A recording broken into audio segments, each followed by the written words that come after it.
साक्षी का परिवार middle class है। परिवार में माँ पिता है। साक्षी के जीवन में तब जिम्मेदारियां बढ़ जाती है जब एक दिन अचानक उसके पिताजी को पैरालिसिस आ जाता है। साक्षी पर अब उसके छोटे भाई और एक छोटी बहन के साथ पिता के इलाज और घर चलाने का बोझ आ गया है। साक्षी ग्रेजुएट है। वो अब नौकरी करके सारे घर की जिम्मेदारी अच्छे से संभाल रही है। उसे अब अपनी फैमिली के अलावा कुछ नहीं दिखाई दे रहा है। पिता और माँ को साक्षी पर गर्व है। साक्षी ने इस दौरान कई अच्छे रिश्ते को मना कर दिया। इसमें से कुछ उनके रिश्तेदार ने बताए थे, इसलिए रिश्तेदार अब साक्षी से थोड़ा जलने लगे।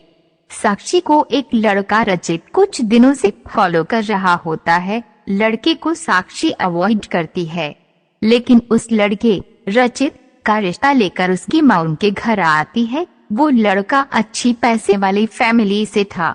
साक्षी को अब अपने माँ और पिता का बहुत ज्यादा प्रेशर होता है। इस वजह से वो काफी मनाने के बाद मान जाती है, लेकिन वो एक शर्त रखती है कि वो अपने घर को संभालेगी और नौकरी नहीं छोड़ेगी। लड़के की माँ ये मान जाती है। शादी होती है। शादी के लिए वो खुश है। शादी के पहले वो लड़के से मिलकर बात करना चाहती है, लेकिन लड़के की तरफ से कोई पहल नहीं होती, तो वो भी कुछ नहीं करती। जल्दी में शादी करवा दी जाती है। रचित शादी के दिन ही कई दिनों बाद उसे दिखाई दिया है। बहुत नर्वस लग रहा है। वो जिससे पीछे पड़ा था शादी उसी से हो रही है, लेकिन फिर भी उसके चेहरे पर खुशी नहीं है। साक्षी को बात अजीब लगती है। उसको अंदेशा हो जाता है कि कुछ गड़बड़ है। सुहाग रात की इंसिस पर वो बैठी है और बाहर से कई मर्दों की आवाज आ रही है। तभी वो बैठी बैठी सोचती है कि वो उन्हें आवाज से कैसे पहचानेगी, क्योंकि अभी तक उसने उनकी आवाज सुनी ही नहीं। और फिर रचित कमरे में आता है। चेहरे का रंग पूरा उड़ा हुआ रहता है। साक्षी एक नजर चुपके से उठाकर उसे देखती है। वो भी बिस्तर के एक कोने पर बैठ जाता है। कई देर हो जाती है। साक्षी को अजीब लगता है, क्योंकि रचित ना कुछ बोलता है और ना ही उसके पास आता है। फिर साक्षी ही पहल करती है और कहती है, सुनिए, आप इतनी नर्वस मत होइए, मुझे आप पसंद है। रचित उसकी ओर मुड़ता है। साक्षी उसको पूछती है, क्या हुआ, आप खुश तो है ना? रचित केवल गर्दन हिलाता है। साक्षी बोलती है, मुझे आपसे बहुत बातें करनी थी, लेकिन आपने पहल ही नहीं की, चलिए अब करते हैं। रचित अभी भी चुप रहता है। साक्षी फिर बोलती है, आप कुछ बोल क्यों नहीं रहे? रचित की आंखों में अब आंसू आ जाते हैं। साक्षी घबरा जाती है, क्या हुआ, मुझे बताइए तो। रचित अब साइन भाषा में बताता है कि वो बोल नहीं सकता। साक्षी को धक्का लगता है। वो चुप हो जाती है और रचित से दूर हो जाती है। पहली रात ही उसे पता चल जाता है कि उसके परिवार वालों के साथ धोखा हुआ है, क्योंकि लड़के वालों ने इतनी बड़ी बात छिपाई। उसे धोखा बर्दाश्त नहीं होता है। वो अपने घर वापस लौट आती है। उसके परिवार को भी इस बात का पता नहीं होता। परिवार वाले भी ये सुनकर शॉक रह जाती है और अपने आप को कोसते हैं कि उन्होंने जल्दी कर दी, पहले पता लगवाना था। साक्षी ने फैसला लिया कि अब वो कोर्ट में बात ले जाएगी।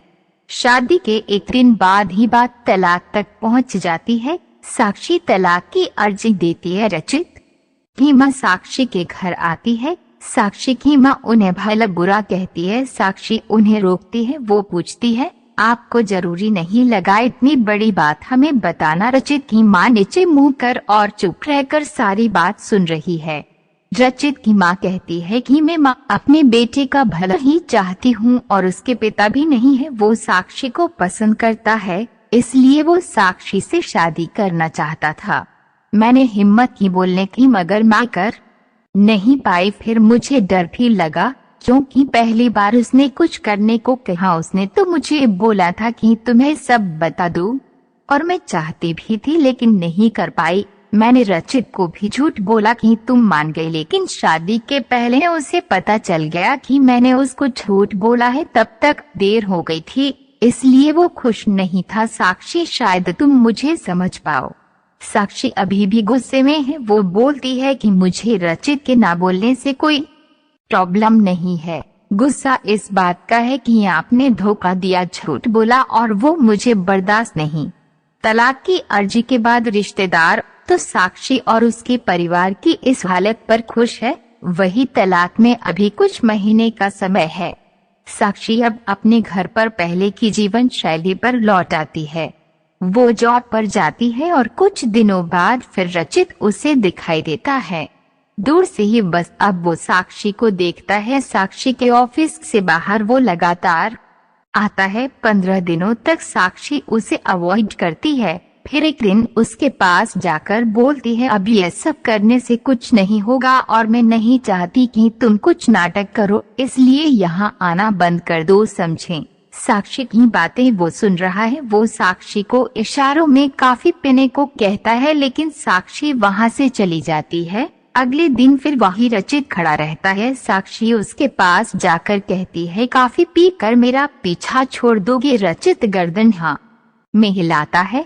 टेबल पर दोनों आमने सामने बैठे हैं। रचित अपने फोन में कुछ मैसेज टाइप करता है। साक्षी उसको देख भी नहीं रही है।